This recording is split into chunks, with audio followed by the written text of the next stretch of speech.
एक छोटे से गांव में रामू नाम का एक आदमी रहता था। रामू बहुत ही गरीब था, लेकिन उसका दिल सोने का था। वो दिन भर गोलगप्पे बेचता ताकि अपनी बेटी चंदा को पढ़ा सके। आ जाओ भाई आ जाओ। रामू के हाथ के बने मशहूर चटपटे गोलगप्पे, जिसे खाकर सर्दी में भी पसीना आ जाए और गर्मी में कलेजे को ठंडक मिल जाए। अरे आओ भाई, एक बार चखिए तो सही। आप अपनी उंगली चाटते रह जाओगे, ऐसा स्वाद मिलेगा।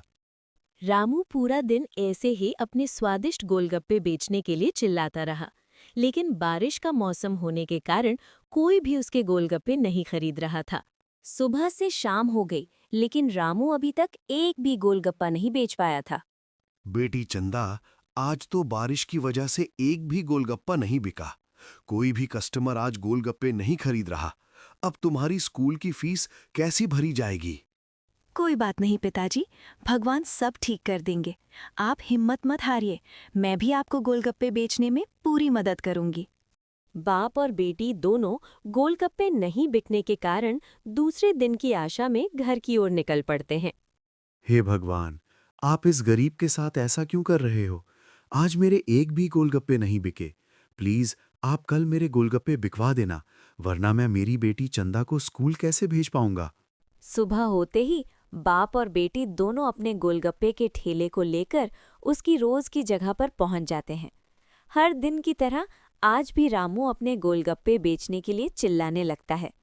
ओ भाई, गोलगप्पे ले लो गोलगप्पे। इस रामू के खट्टे मीठे और स्वादिष्ट गोलगप्पे ले लो।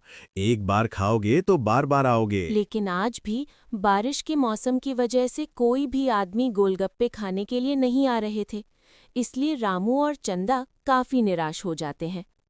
उतने में ही एक बूढ़ी औरत वहां से गुजरती है और रामू के ठेले पर आती है। बेटा, बहुत भूख लगी है। क्या कुछ खाने को मिलेगा? मेरे पास पैसे नहीं हैं। क्या तुम मुझे कुछ खिला दोगे?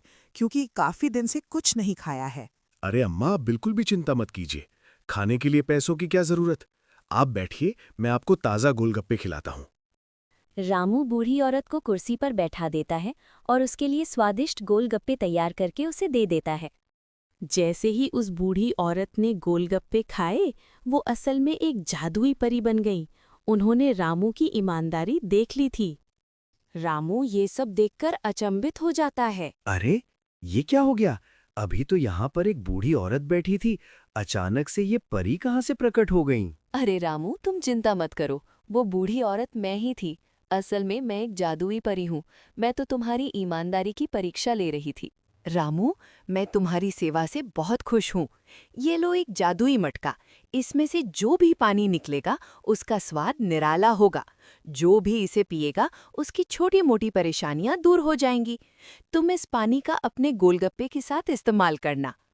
रामू मटका ले लेता है और बहुत खुश हो जाता है और परी वहां से गायब हो जाती है। रामू खुशी खुशी जिस तरह उस परी ने कहा था वैसे गोलगप्पे बेचने लगा। अगले दिन से रामू के गोलगप्पों की चर्चा पूरे गांव में होने लगी। लोग दूर दूर से रामू के गोलगप्पे खाने के लिए आने लगे और रामू के ठेले पर बहुत भीड़ होने लगी। जो भी गोलगप्पा खाता वो खुशी से झूम उठता। वाह रामू, क्या मस्त गोलगप्पे बनाते हो तुम। तुम्हारे गोलगप्पे खाकर तो मेरा सिरदर्द गायब हो गया। हाँ भाई, और मेरा मन तो ये गोलगप्पे खाकर बिल्कुल शांत हो गया है। ये तो कमाल है। और मेरा तो पुराना पैर दर्द बिल्कुल गायब ही हो गया है। रामू के गोलगप्पे तो लाजवाब हैं यार। अरे भाई, ऐसा कुछ नहीं है। ये तो भगवान के आशीर्वाद और आप सभी के प्रेम का परिणाम है। सेठ धनीराम ये सब देख रहा था और अंदर ही अंदर जल रहा था। ये मामूली रामू इतना पैसा कमा रहा है। ये जादुई मटका तो मेरे पास होना चाहिए। मैं इसे चुरा लूंगा और फिर एक गोलगप्पा 500 रुपए में बेचूंगा। रात का समय था। रामू आराम से अपनी खटिये पर सो रहा था। तभी वहां छुप छुप कर धनीराम आता है और रामू के गोलगप्पे वाले जादुई पानी के मटके को ले जाता है। अगली सुबह सेठ धनीराम रामू के ठेले के पास में ही अपना गोलगप्पे का ठेला शुरू कर देता है। सुनो गांव वालों, असली जादुई गोलगप्पे अब मेरी दुकान पर मिलेंगे। रामू के वहां तो सिर्फ सड़ा हुआ माल ही मिलेगा। आओ, जादुई गोलगप्पे खाओ और पैसे निकालो। रामू ये सब देख रहा था। पर उसे अपनी ईमानदारी और उस परी पर पूरा विश्वास था, इसलिए वो सेठ धनीराम को कुछ नहीं कहता है। धनीराम की मीठी मीठी बातें सुनकर कई लोग रामू के वहाँ गोलगप्पे खाने की बजाय धनीराम के ठेले पर गोलगप्पे खाने के लिए आ जाते हैं। ये लो भाई, गोलगप्पे खाओ। ये बिल्कुल जादुई पानी से बने हुए गोलगप्पे हैं। जैसे ही आप खाओगे, आपके सारे प्रॉब्लम दूर हो जाएंगे। हाँ, लेकिन पैसे निकाल कर रखना, क्योंकि एक गोलगप्पे के 500 रुपए हैं। सेठ धनीराम अपने हाथों से लोगों को गोलगप्पे खिलाने लगता है। वो गोलगप्पे खिलाता तो है, पर उसमें जरा सी भी ईमानदारी नहीं थी। वो केवल पैसों के लिए गोलगप्पे बेच रहा था। जैसे ही सेठ ने रामू से चुराए हुए मटके से पानी निकाला, उसमें से खुशबू के बजाय गंदी बदबू आने लगी।